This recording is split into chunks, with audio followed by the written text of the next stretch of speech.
Chittagong Royals নাকি Sylhet Titans? চলুন জেনে নিই কে এগিয়ে। আজকের পাওয়ার অফ প্রেডিকশনের দ্বিতীয় ম্যাচ, অর্থাৎ বিপিএল এর 16 নম্বর ম্যাচ আজকে অনুষ্ঠিত হতে যাচ্ছে। সন্ধ্যায় যে ম্যাচটি রয়েছে চট্টগ্রাম রয়্যালস এবং সিলেট টাইটান্সের মধ্যকার যে ম্যাচটি, সেই ম্যাচ নিয়ে পাওয়ার অফ প্রেডিকশন নিয়ে আপনাদের মাঝে চলে আসলাম।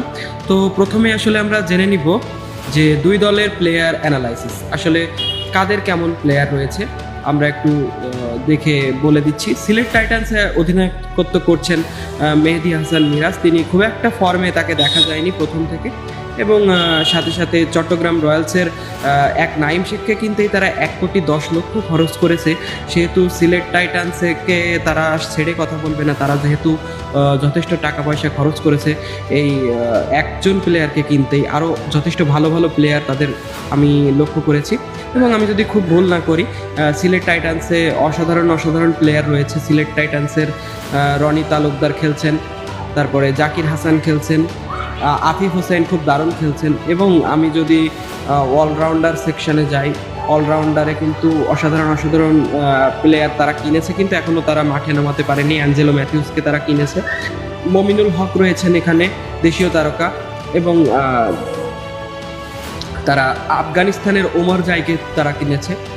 সব মিলিয়ে সিলেট টাইটান্সের স্কোয়াডটা খুবই সুন্দর একটা স্কোয়াড। কিন্তু চট্টগ্রাম রয়্যালস তারাও কিন্তু কমে যায় না, তারাও কিন্তু ছেড়ে কথা বলবে না। নাইম শেখ, তারা কিন্তু নাইম শেখকে কিনেছে অনেক টাকা দিয়ে, এবং সেই টাকা দিয়ে কেনার প্রতিদান কিন্তু নাইম শেখ দিচ্ছেন।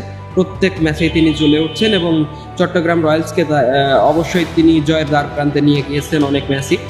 এবং সাথে সাথে নাইম শেখের সাথে যিনি ব্যাটিং করে থাকেন আমরা জানি তিনি কত বিধ্বংসী হতে পারেন। পল স্ট্রিলিং কিন্তু তার দিনে যে পরিমাণ তিনি ভালো খেলেন সেটা কিন্তু আমরা যথেষ্টবারই লক্ষ্য করেছি। বিপিএল এর ইতিহাসে তিনি কিন্তু একজন ভালো প্লেয়ার। এবং সাথে সাথে রয়েছেন শেখ মাহাদি হাসান, তিনি কিন্তু বাংলাদেশ জাতীয় দলের স্কোয়াডেও রয়েছেন। তার মানে তিনি অবশ্যই সামর্থ্য রাখেন ভালো কিছু করার। এবং রবি বোপরা, তারপরে চরিত আসালাঙ্কা, তারা কিন্তু এখনো এসে পৌঁছাননি। তো আশা করছি খুবই একটা ভালো পারফরমেন্স দেখা যাবে চট্টগ্রাম রয়্যালসের পক্ষ থেকে। এবার এখন আসি আসলে কারা জয়লাভ করবে। আমার মনে হয় এই ম্যাচটিতে চট্টগ্রাম রয়্যালসের থেকে সিলেট টাইটান্স একটু হলেও এগিয়ে আছে, এবং আমার পাওয়ার অফ প্রেডিকশন অনুযায়ী বিপিএল এর এই ম্যাচে আমি সিলেট টাইটান্সকে অবশ্যই এগিয়ে রাখছি, যেহেতু তাদের ঘরের মাঠেই খেলা হচ্ছে।